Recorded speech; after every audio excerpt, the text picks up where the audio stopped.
Hi, Elena is here, and today I'm thrilled to talk to Marianne Goodell, screen and stage actor. Marianne works consistently on projects in theater, television, and film. Welcome, Marianne. Thank you. Thank you, Elena. This is so fun. Great to have you, and we're both in purple. I love One it. of my favorite colors. Yeah, it's great. It. It's great on you. You look great.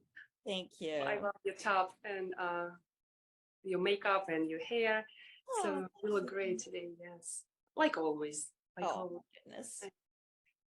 So yeah, and I'd like to jump into something exciting. You are a principal in a new film, the Nomad,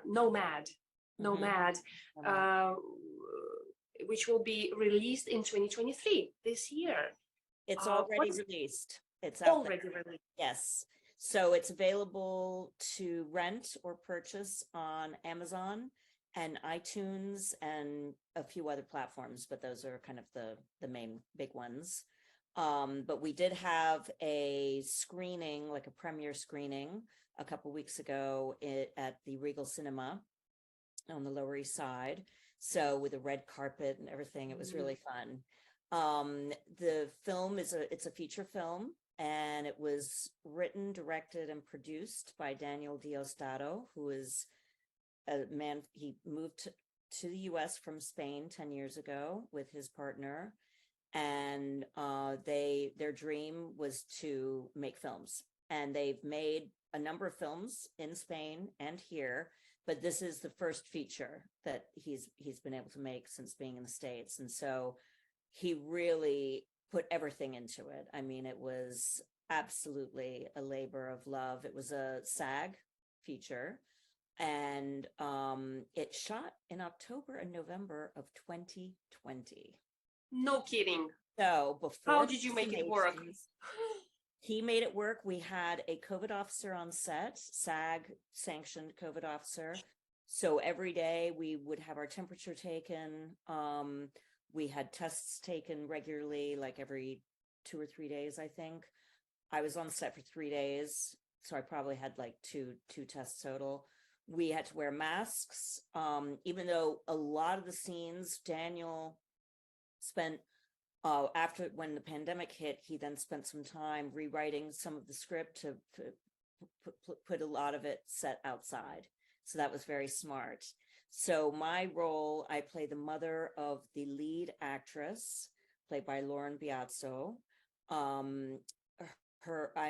name is Angelina. She's Leah. She's a news reporter, and she starts reporting about a guy who is killing priests, like kind of like a serial killer. So it's got like a little bit of a thriller type of vibe to it.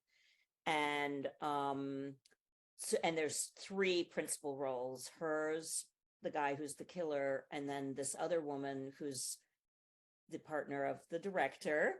And she plays someone who's a scientist. They've just made this incredible discovery, and she is in pursuit of the guy. And so it's like this triangle between their characters.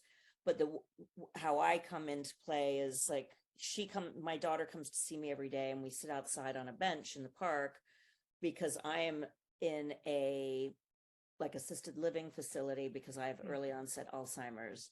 So really interesting, role to play, because you've got to, sell that you have Alzheimer's. So it was written into the script, I think, really well. And I end up giving some key information to the Spanish woman who is now in pursuit of my daughter, but I don't realize that. So anyway, I loved my scenes. I loved the experience. Everyone was so great to work with. It was beautiful being out. We were in Central Park in October of 2020, and everyone who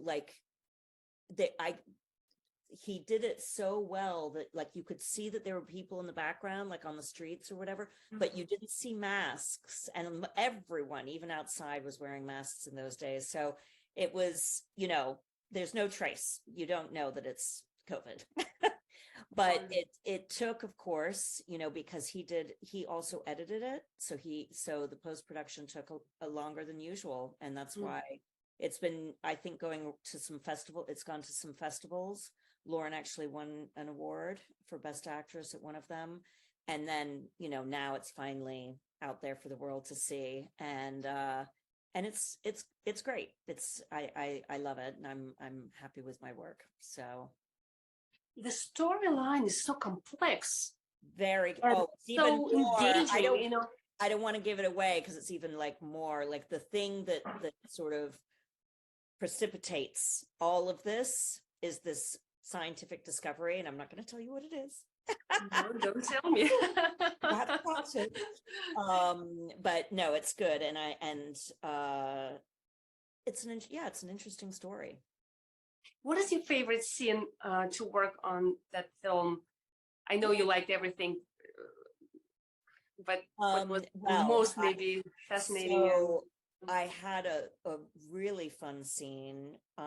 It's a flashback to when my daughter is younger and we escape my husband, who I believe has sexually abused her.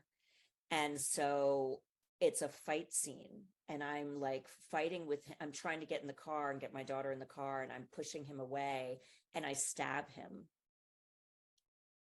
Oh my God. So you killed your husband there. I didn't kill him. Stabbed him. But he's down and he can't run after me. And I get my daughter in the car, and the daughter was the camera. That we didn't have a little girl on set. We just had the camera was observing this scene as if from a child's position. So that was pretty funny. I was like getting the camera into the car and then getting in the car and driving the camera away. I was like, I have to save the camera, but actually it was my daughter.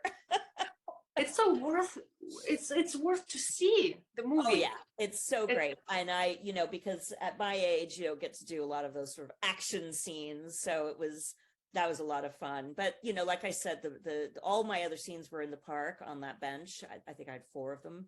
And it was, what a beautiful place to work. I mean, I could not complain. It's like, yeah, I get to go to work every day and sit. Yeah. Oh, wonderful.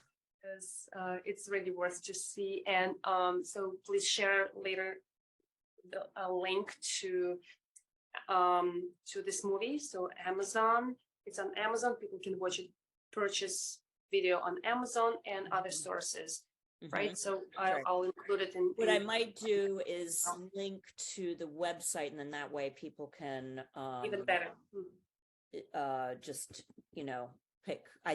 I'll check first to make sure that the wonderful. Yeah. Great. Another project you are in is The Mayor by David Bellantoni, and this is a full-length straight play, right? And what is your role in this play? I know you partner with Susan Jane McDonald. Yes. You partner with Julie Byrne. Yeah, Julie Byrne, of course. So and I think it was someone else also. I play a doctor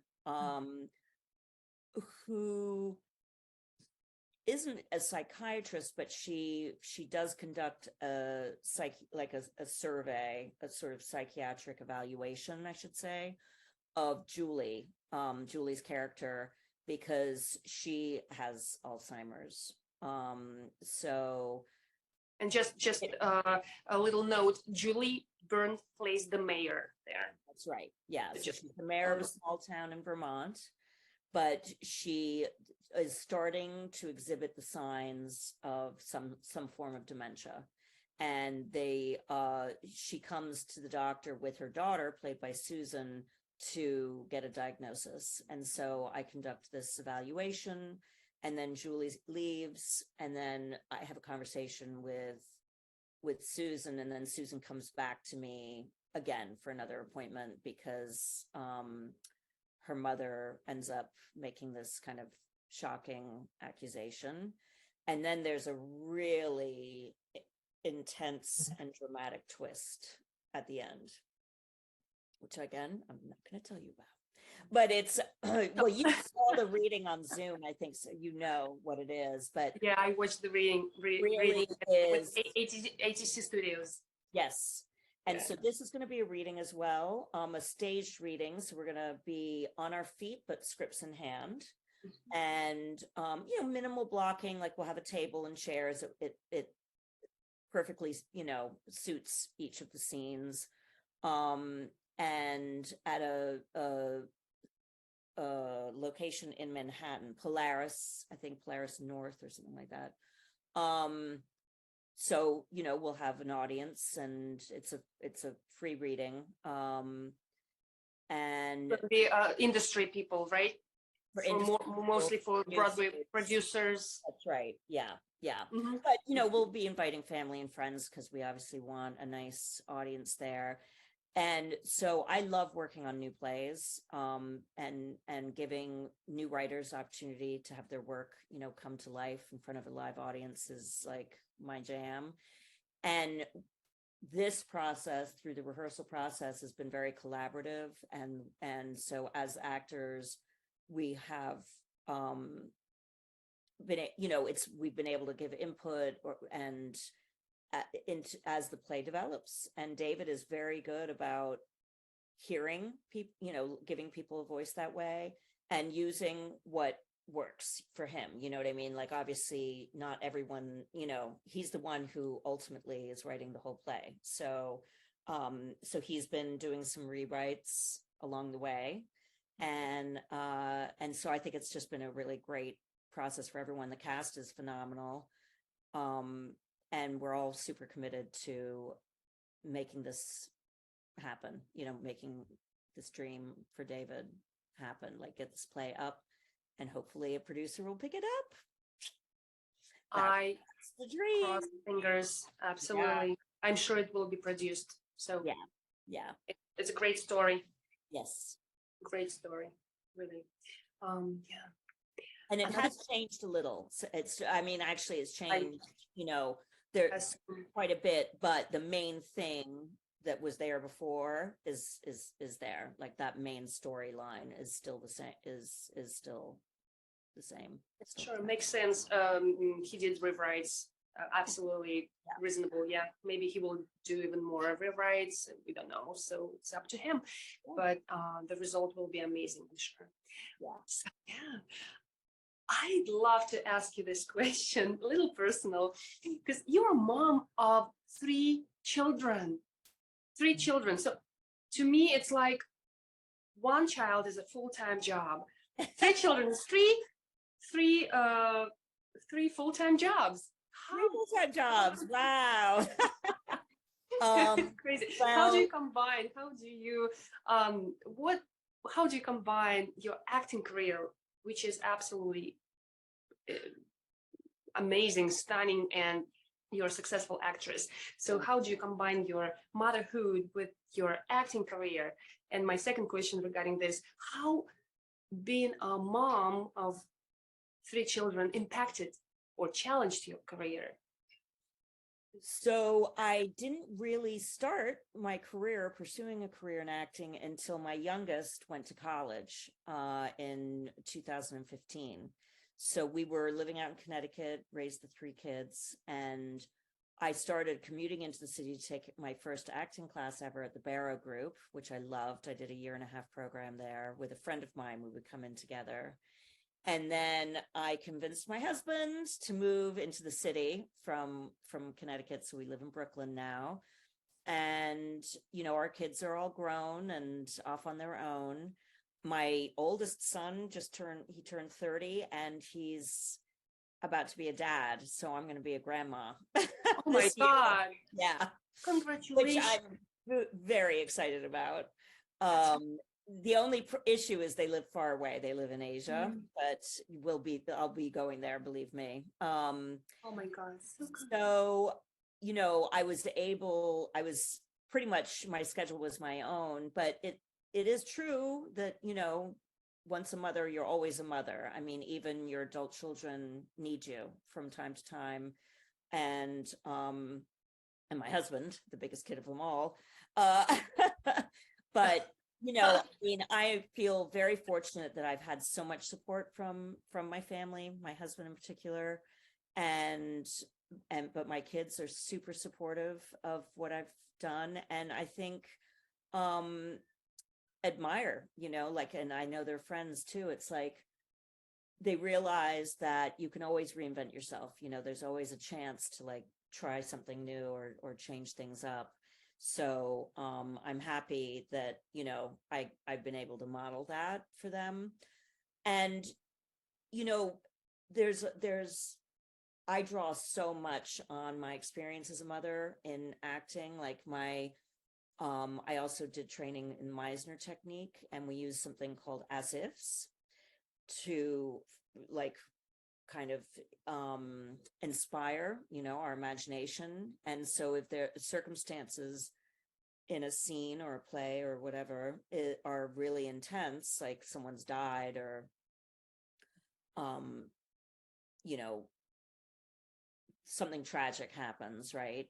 So in that technique, you would imagine something in your own personal life that would be as if, this thing that's just happened in the play, it's as if my daughter, OD'd, or something awful, like that she hasn't and isn't on, a drug addict. But I'm just saying, like, can you go there with those thoughts, and once you have kids, that's the hardest thing ever to imagine, is like, if any of them die before you do, like it's a mother's worst nightmare.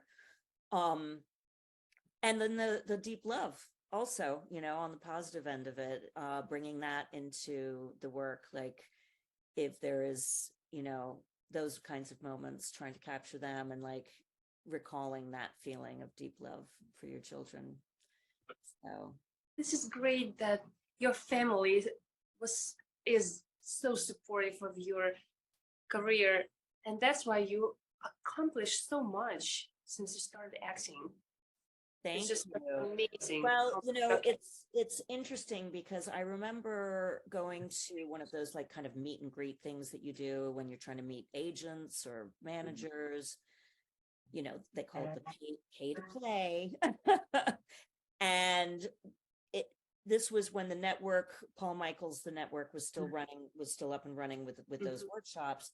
And he put together an evening for actors 40 and above.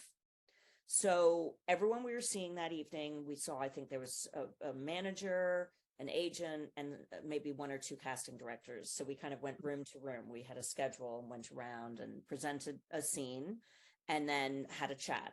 And one of the women, she was an agent, and she obviously hadn't gotten the memo that she was going to be seeing all actors of a certain age, I like to say, because she just sort of threw up her hands. And she was, when I explained that I'd started acting just, in the last 8 years, or at that point it was probably 5 years. And she was like, I don't understand. Like, why would I pick you when someone else has been there doing their career since they were, got out of college? Like, what, puts you ahead of that person? I'm like, well, I don't know, but I mean, because I'm me, I'm unique, She was so flustered with the fact that seeing this older group, and like one of my friends, well, Susan had taken time off for health reasons, and also then to raise her daughter, and had come back to it. And she made us feel like, I got the distinct impression that to her, it seemed like a hobby for us. And I told her in no uncertain terms, I mean, I knew I wasn't going to get signed with her. Clearly, she made that very clear. And now I have a wonderful agent, so I'm very happy. But she, I explained that this most certainly wasn't a hobby, and that I was approaching this like a career, very seriously, putting myself out there, I did a lot of stuff that, for free. Some of it wasn't that good. Some of it I never got the footage from. I still do stage work for free because it's very hard to, get paid in theater, because it's just so expensive to produce in New York, because I love it. and because I want to always be exercising, you know, my craft. But now, after all those years of hard work, commitment, no pay, now I have an agent. I'm getting submitted for legit stuff. I'm getting paid, you know, so it's like you just have to stick with it. And that's what I keep hearing in this career, is that it's about stamina and perseverance. It's almost like the last person standing is going to get the role, you know, because so many people do drop out along the way, and because they get discouraged, or they want to raise a family and they have to earn a proper income, and it just becomes challenging to balance all of that. So that's, I mean, I don't know how I got off on that tangent, but that would be like my sort of advice to any actor who's starting out at any age, is just stick with it and treat it like a job, like work on it every single day. People don't end up at the US Open because they play tennis a couple of times a year, right? Or as a concert musician, they practice every single day. And I think as actors, we forget about that, because we think, oh, well, you know, I haven't been booked in anything, so I don't have an opportunity to act. Like, what would I act in? It's like, find a scene, just go look for a scene in a play or in a TV show that fits, you know, your type, transcribe it and work on it with a friend, you know, tape it, whatever. Like, it's every day, do something, memorize a monologue, or find a scene, or work on your website, or, you know, like, meditate. For the dream, just take your steps, small steps every single day. Yeah, because if you don't use it, you lose it, you know. And take classes. I mean, even the greats, they still get coaching. They're still learning, you know, and not taking acting classes per se, but coaching, you know. Meryl Streep, you know, all of them. And because they understand that training, that consistent training, is really important. I like that. I like how you, you know, stand up for yourself, and how in a situation when that, I call those people, what you just mentioned, the story about that discouraging person who is an agent. I think so. so. She's an agent, so who told you, why would she pick you? Right. And who didn't treat your craft seriously. I think about those people like blocked actors, really, because or blocked artists, so they couldn't stand up for themselves and go to the end where they can get success. So they try to discourage other people. And I like how you, on this not easy path, how you stand for yourself, how you move through all the obstacles. Especially, I know how hard it is to receive a negative opinion from someone, or any discouraging word from someone who you basically open your heart and show yourself, you spend your time, you even pay for the workshop. That's right. And they are so discouraging. They pick on your whatever age, accent, looks, anything. Yeah. And it's hard. It is. I think just what maybe helps other actors who listen to this and who are watching us. So just, you know, every discouraging person you meet in this path is a blocked artist, right, who doesn't have the strength to go through what you go through.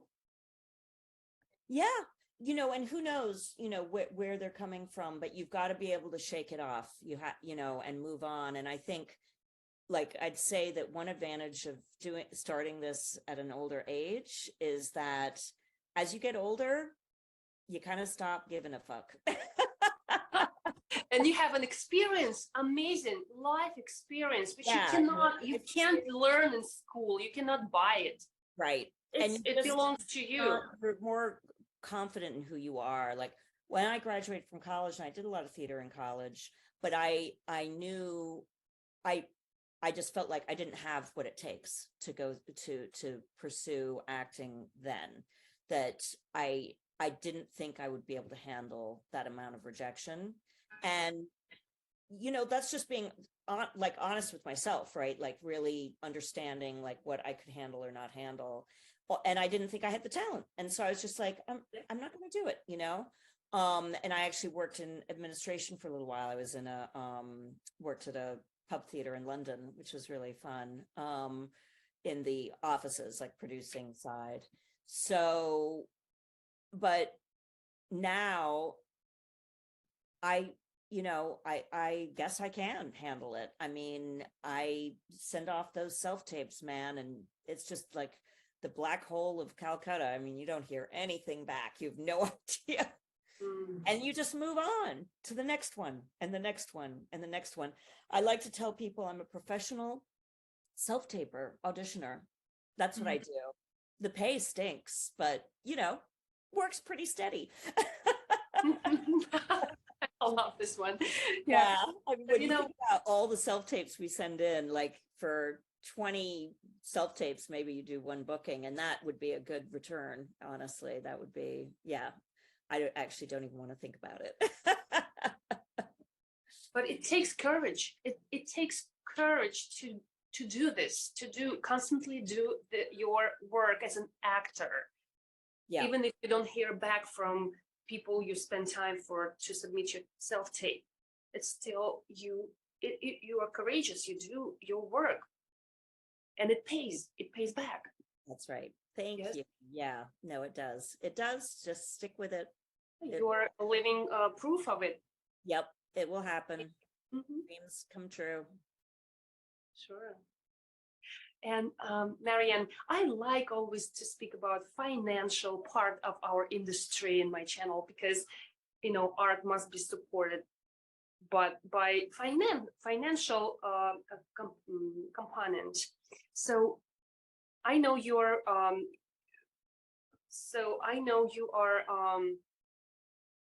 So you are one of the leaders of Headwall Theater Company based in Queens. Yes. Could you share with us? I know it's producing theater. Could you share us more about this theater and tell us what's your role there?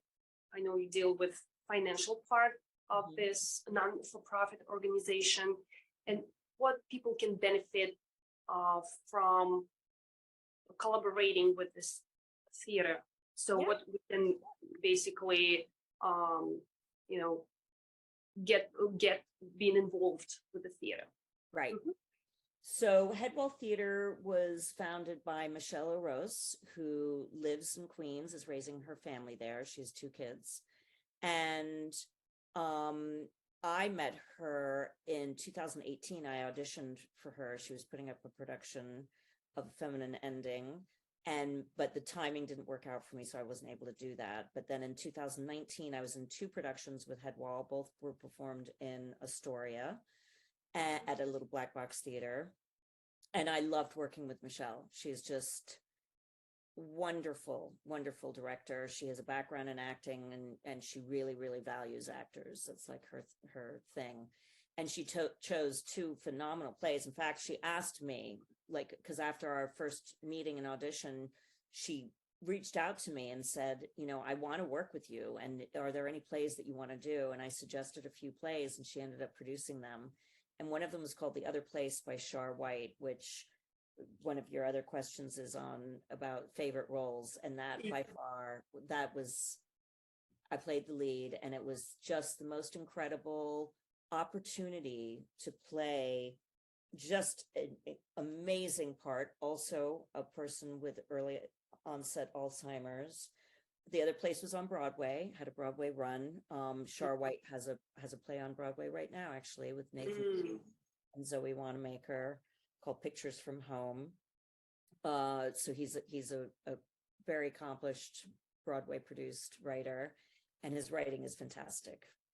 And I was so grateful to Michelle for giving me that opportunity, me as a fairly green New York actor, New York stage actor. And so I ended up sticking around and volunteer, helping her out. So I assistant directed her production early 2020, and we were about to go into rehearsals for a play with my son directing and me playing a smaller role in March of 2020. And we had to, of course, cancel it, and it never Oh my happened. God, yes, the pandemic started. The pandemic started. And so then during the pandemic, Michelle had to decide, am I going to throw in the towel, or am I going to, emerge out of the pandemic and keep going? And she decided then to put the time into getting nonprofit status, because what else was there to do? There's nothing else we could do.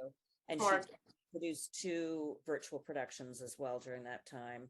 So I was, you have to have a board. So I was asked to be on the board. And then I started helping her and the other co-founder, Nim, with grant applications.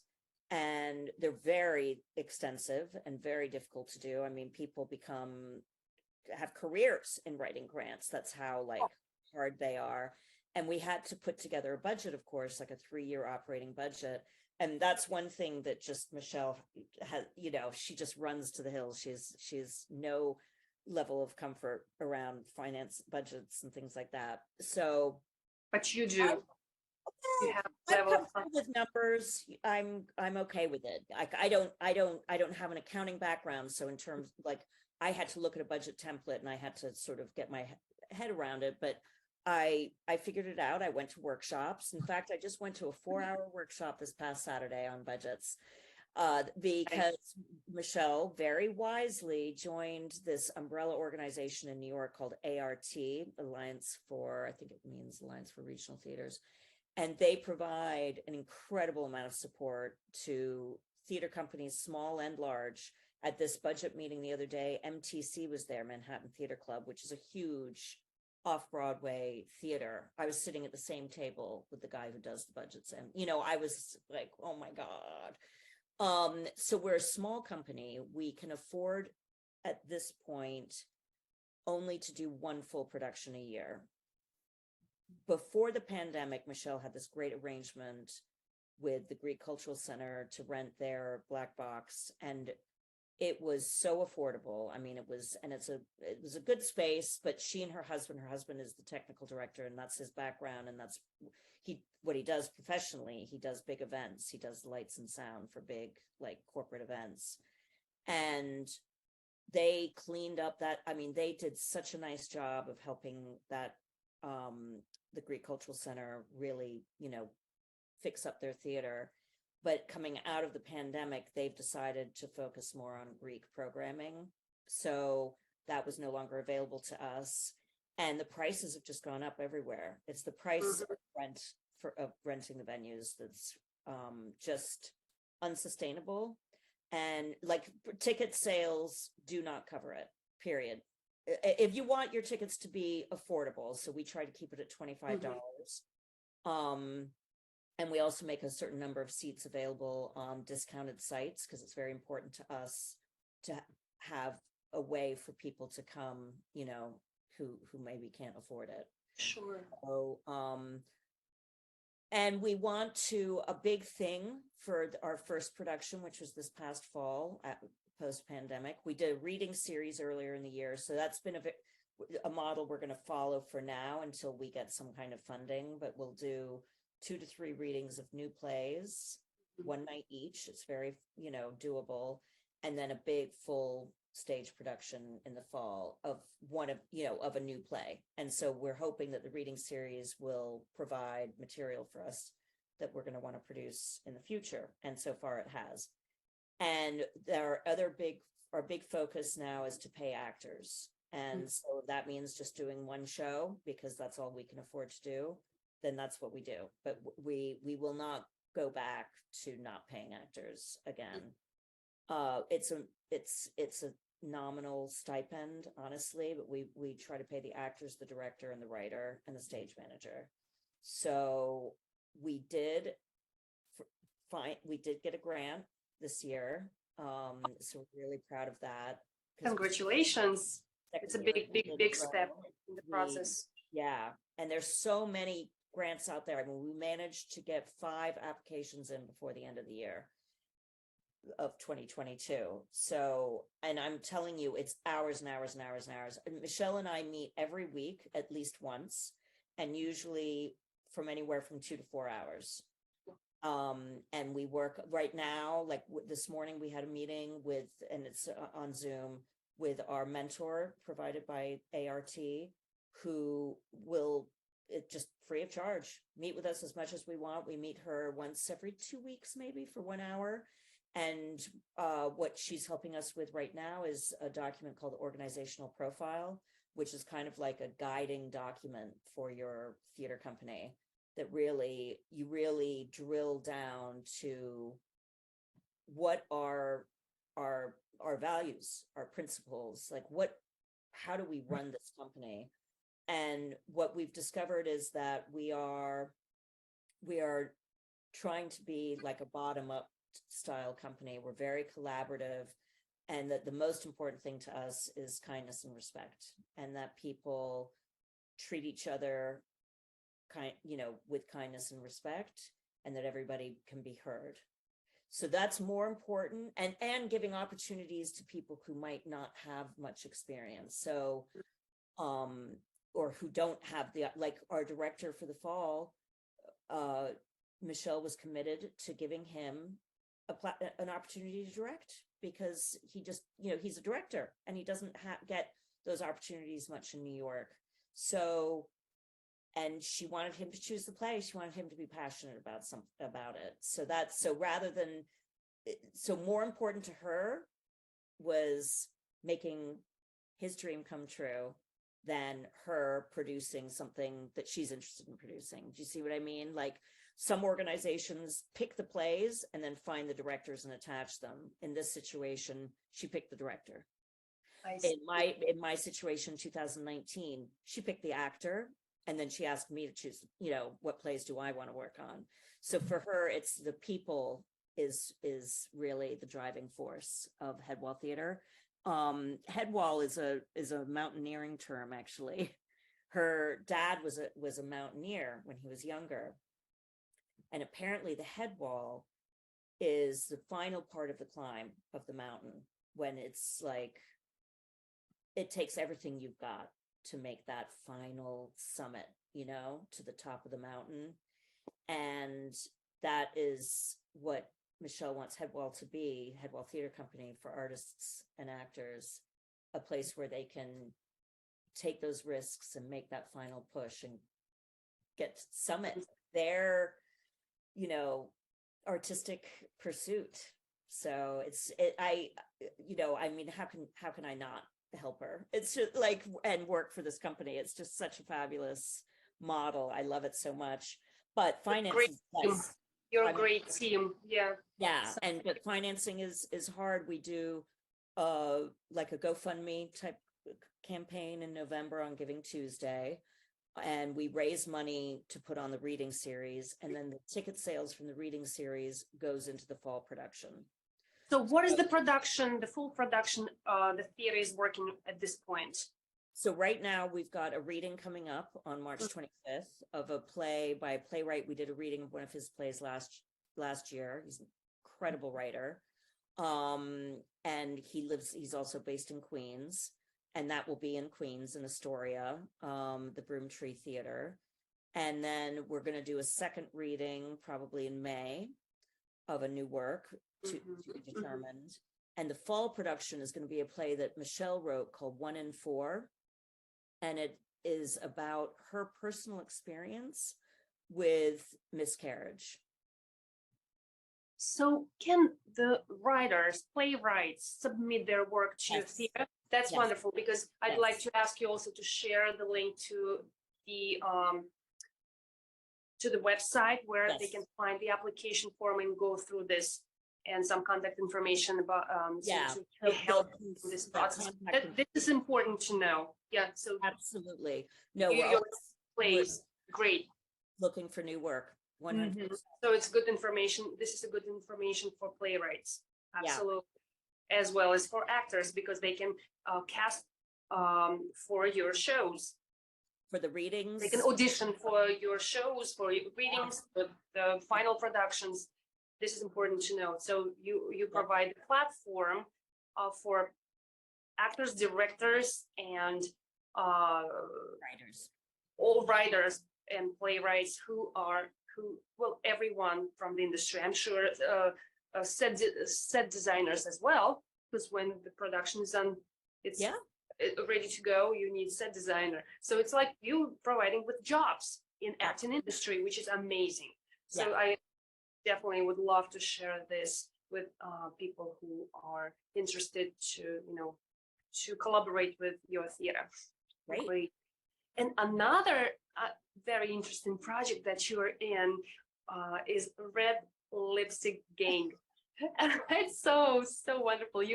So just to introduce a little bit and tell a couple of words, I want to share a couple of words regarding this project. So you are in this project with Susan Jane McDonald, Maggie Monica, and other ladies. And this project is launched on YouTube, so it's free. People can just go and type Red Lipstick Gang. Yes. Right, and find your series. And they're so hilarious. Last night I watched something about like the date. Maggie Monica and Susan played the gals who are trying to compete for the date with a young guy. It was so hilarious. Oh my god. And so I'd like to hear about this project more from your perspective. So how did you ladies came up with this idea? How did you start it, and more, whatever you want to share? Any fun stories? So pre-pandemic, I would say probably in 2019, a few actors from the short play festival company where you and I met. I don't know if you remember Barbara Maluski and Caroline Ryburn. Yes, I. So Barbara is a comedic actor and writer, and she is older. We're all of a certain age, and she realized that she'd always supported herself through her commercial career, doing commercials, and it was drying up. She was not getting cast anymore. She wasn't being called in even. And it's because commercials are casting people my age or younger to be the grandma. They're just using everything younger. And this she found really frustrating and infuriating, especially when you consider that women, 16 up are some of the biggest consumers of certain, products. They really should be putting those people in their commercials. But I agree.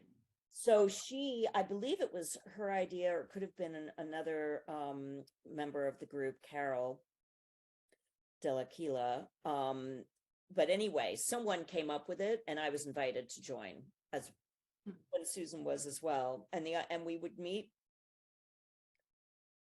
I can't remember if it was every week or maybe every other week, and we would meet in the studio. We rented studio space at Shetler Studios, and we'd write sketches. We'd bring in material that we'd already written and read it out loud and then give feedback, or we'd start brainstorming for a sketch. And the theme was, we were all women of a certain age. In fact, I was the youngest probably in the group. Maggie and I are the youngest in the group. And so these are all women in their mid-50s and up. And so we would write sketches that would put women in roles that you normally wouldn't, the older women in roles you normally wouldn't think of them being in. So we really tried to shake things up, turn everything on its head. And then we also wrote little commercial sketches too. And again, with women selling things that you normally, like buying a car, being dismissed in a car dealership. Because the thing that we all struggle with when you get to a certain age, it's like you're not seen anymore. Like people just pass you on the street and then, I mean, they could knock you over. It's that bad. Like you're really not seen because you're old now. So it's everything we did was about being seen and being heard. So when the pandemic hit, and our plan was to have a solid group of sketches with these funny commercial sketches, like maybe 6 of them, I think 6 pairs, all ready to present, and find a director, find a DP and director. We were going to shoot them. We were going to make these like a series. But then the pandemic hit. So we went to Zoom. We started meeting on Zoom. And Susan came up with the idea that our Zoom meetings were so hilarious because like Barbara and Caroline in particular, I just remember like they could never figure it out. Like they'd be off video the whole time. They couldn't figure out how to put the video on. Where's the video? I don't think, you know, or their mic was off or something. And so there I see. without even like we couldn't make this stuff up, right? Like it was happening. It was life, and they were completely a mess. So Susan wrote an kind of an improv sketch, and it's up on our YouTube channel, called The Pandemic, you know, part 1, and there's the pandemic part 2. Pandemic part 1 is particularly funny. I end up with a kitchen chef's knife in my hand because I'm going to kill someone. That's probably my husband, because he was driving me crazy with like spraying down all the groceries and, you know, just all that pandemic stuff. So we had a lot of fun. And then a few people started writing some sketches. So we wrote some stuff and filmed that. And I was also at the same time during the pandemic, I decided to do some writing classes online, because why not? I think it lends itself well. You know, it's something you can do over Zoom. And I took a sketch writing class with UCB, and I'd taken improv with them in person before the pandemic. I'd gotten through level 3. So it's a great school. I mean, I think they're back up in New York, but I'm not sure. So I learned the concept behind sketch, like that you come up with the funny thing, which is usually just something that's like a little unusual, a little strange. Yeah. And then you repeat, you hit it 3 times, and each time becoming like heightened, like more of it, more of that thing. So in line with the, you know, women of a certain age, I wrote 2 sketches. One was called Cougar Hunting, the dating. I wanted to ask you about that, yes. And then the other one was a Tupperware party, where a gangsters come to a Tupperware party being hosted by one of the gang members. And the Tupperware lady, I played the Tupperware lady, and our friend Carolina directed it.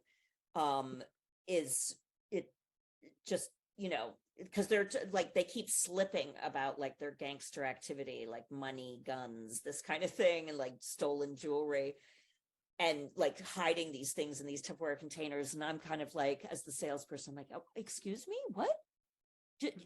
Will this container hold $5,000, you know, dollars?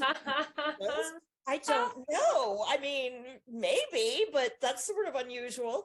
Well, it turns out in the end that I'm actually an undercover FBI agent, and because Susan ends up dragging in a dead body and wants a big Tupperware container to put the dead body in. She drags it in on frame, in camera, because we were all on Zoom. And then the next thing you know, the police are at her house. So are those sketches on YouTube now? Awesome. So we just look by name, by the title, we can find them. Awesome. You'll find the Red Lipstick Gang YouTube channel. I mean, I can probably give a link to that too. And then you'll find everything under there. So cougar hunting was fun because, you know, cougars are older women who go to bars to pick up younger men. That's what a cougar is. So it's a real thing. So, and then the dating game was a game show that was on like when I was a kid. You know, I remember in high school watching the dating game, but I think it may still be on. So that the bachelor, you know, sits in a chair, and the potential dates are all behind a screen. and there's date number 1, date number 2, and date number 3. They Yeah, just go by. I remember those shows. Remember the show? They were so popular. He gets to ask a question, right? And then they all get to answer it, and they're all trying to like get him to choose them, right? It's like, choose me, you know, I'm gonna be your perfect date, you know, type of thing. So I thought, how funny would it be to have a young guy and then you know, have these 4 older women all trying to come on to him, and Jack Utrata directed it and then produced like all that you see in that Zoom. He did. It was very creative. I mean, it was so much more than just a Zoom production, you know. It was like beyond. That one, oh my God, so hilarious. Yeah. I watched last night, I watched Cougar Hunting. Yeah. It was so funny. Oh Good. gosh. I'm glad you enjoyed it. That's Caroline's actual son, by the way. Oh. It's a little weird that, you know, the mother, I shouldn't go away, but it's like some people are a little creeped out by like the potential sort of, you know, reference that's what's happening there, but I think it's funny because, you know, young guys, they're just really looking for their mom. That is what they're looking for. Every girl that they date, they're subconsciously looking for a mother to take care of them. I mean, it's so sad. Well, I'd love, of course, to ask you to share your website, your social media information, your contact information, so people can find more about you. And of course, the website for Headwall Theater Company. Yep. And for Do you want me the link for Nomad movie? Right. You want me to email this to you? Yeah. Or chat now? You can text, or you can just speak it quickly now, and you can email me, so I will copy and paste the links. My website is my name, Marianne Goodell, and .com, Marianne-Goodell.com, headwalltheatercompany.org, theater spelled with an R-E, so that's the theater company. The Nomad is the film, so definitely with the Nomad, and you can find it on Amazon Prime for rent or to buy. It's not very expensive. And The Red Lipstick Gang on YouTube is our channel, and our little symbol is you know, like the lips when you see like a red like kiss sign. Because I think there's some other, like if you put Red Lipstick Gang into YouTube, some other things come up as well. But just look for that symbol of the kiss of the red lips. We came up with that because that was in one of Susan's plays it was the name of a play in the Short Play Festival that Caroline and Barbara were in, and they were a gang. They were like gangsters, and the name of the gang was the Red Lipstick Gang. Love it. I love it. Yeah. Wonderful. So, yeah. And are you on Insta? Oh, I am. Yes. And you want to share that too? Fine. Sure. I never remember exactly what it's Marianne_Goodell. So Marianne_Goodell on Instagram.